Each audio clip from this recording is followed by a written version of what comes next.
Last week there was this crazy zombie bug going through the Zoomin.TV office. All of them were sick and none of them could edit number 12 last week. Seriously! At least now we know though, if there's a zombie apocalypse, there will be no more Terra Talks. This week, disaster console Ouya is looking to the cloud, Nintendo wants to make new remakes, and it looks like Alien Isolation might be a first-person horror game. It's me, Tario, and you're watching Terra Talks on Zoomin.TV Games. And yes, in honor of Halloween, I am wearing my self-made, self-designed, sexy Mario outfit, but that's not news, so let's check out what is. 20th Century Fox has registered the trademark for Alien Isolation. This is gonna be a video game, and it might be the same game that Sega and Creative Assembly are working on. According to sources from Kotaku, this might be a first-person survival horror shooter type of game. There's gonna be an emphasis on hand-to-hand combat, and you're gonna be playing as Ripley's daughter. The location, an abandoned spaceship. The enemy, one alien. This smells like so much fucking awesome. Motherfucker! Motherfucker! Come on, get it, baby!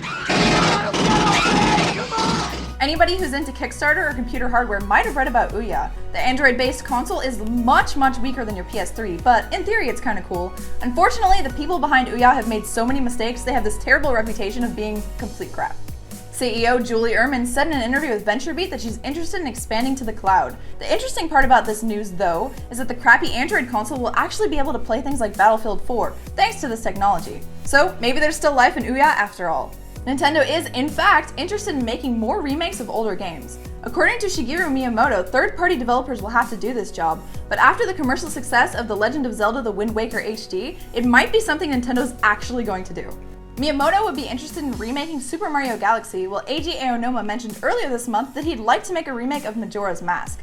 Speaking of older Nintendo games, I am now playing through Super Mario World, which is so much fun. If you guys haven't seen that yet, check out my personal channel. Shameless promotion.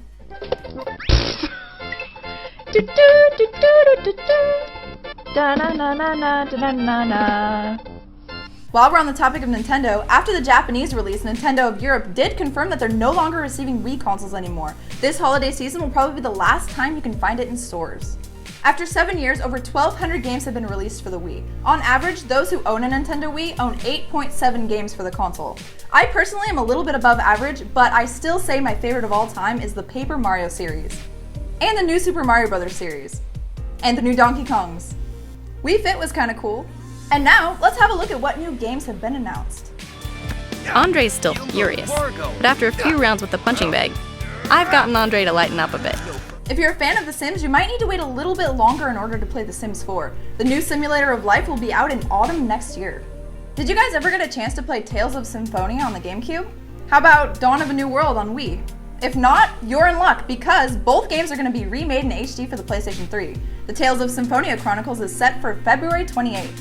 Good news for fans of BioShock, we're going back to Rapture, but we're visiting the Sunken City in its good days. BioShock Infinite Burial at Sea Episode 1 will be available to download from November 12th. The JRPG Atelier Escha and Logi, Alchemists of the Death Sky, will be available for the PS3 in Europe on March 7th.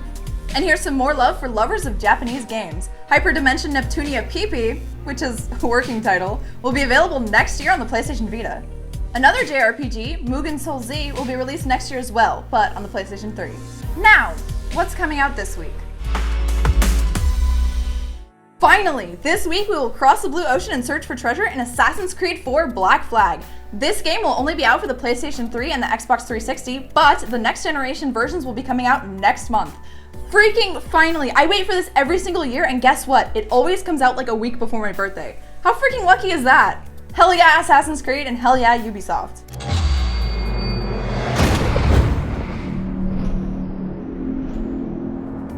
Another huge release this week is the first-person shooter game Battlefield 4. Now, this is only the current generation consoles once again, but nonetheless, it will provide you with tons of shooter fun.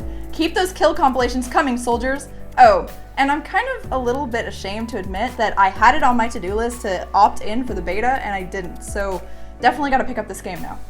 And if you prefer a more hand-to-hand physical game, WWE 2K14 might be for you. Available this Wednesday in the States and this Friday in Europe.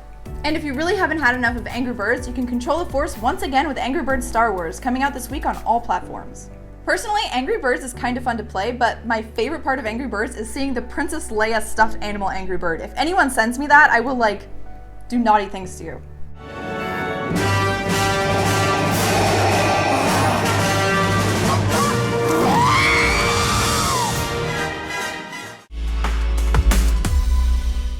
This week's Terrace topic is going to be all about, you guessed it, Assassin's Creed. This is one of my favorite franchises of all time. I think I've gushed about this numerous times, but this time I want to talk about which one has been my favorite so far. Assassin's Creed Brotherhood, obviously. I mean, the game was bigger, Revelations was kind of small, the first one was really awful. Okay, let me tell you a story about my first Assassin's Creed. When it came out, I played it and I realized that it was really repetitive and kind of boring, but I just loved it. There was something that was like keeping a hold of me and making me play everything and get all of everything and just complete the game 100%, and I actually did. But after Revelations, I decided I wanted to go back and try it again, and it was god-awful. I could not get through it, I could not finish it and actually complete everything without like almost gagging. It was so bad compared to the other ones. And that's why I tell people who have played the first one and didn't like it to definitely go ahead and play the other ones. And kind of just like, if you're gonna start off playing that franchise, skip the first one, then come back to it later just for the story of Altair.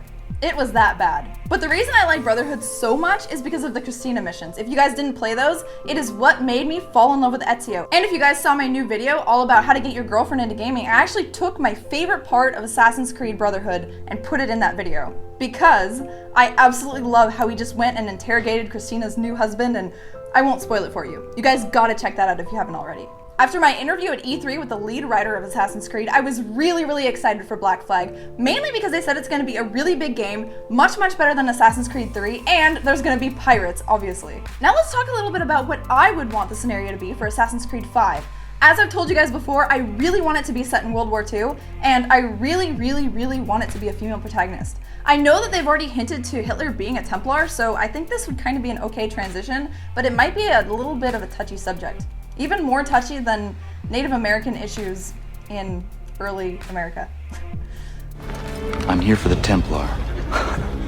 To the point as always. So your guys' homework this week is to tell me in the comments what your favorite Assassin's Creed was and what you want Assassin's Creed 5 to be. And as my last personal plug of the week, you guys have to check out my channel, it's down in the description. I am doing a giveaway for Hearthstone beta keys. 2 European, 1 US, and it's gonna be on Halloween. So check that out. Definitely come by my stream and win a Hearthstone beta key. Why not? And thanks to Zoomin Games for giving me the 2 European ones. You guys rock. So don't forget to like the video, subscribe to the channel, let me know in the comments what you think, and don't forget to follow Zoomin.tv Games on all the social networks. Tario out!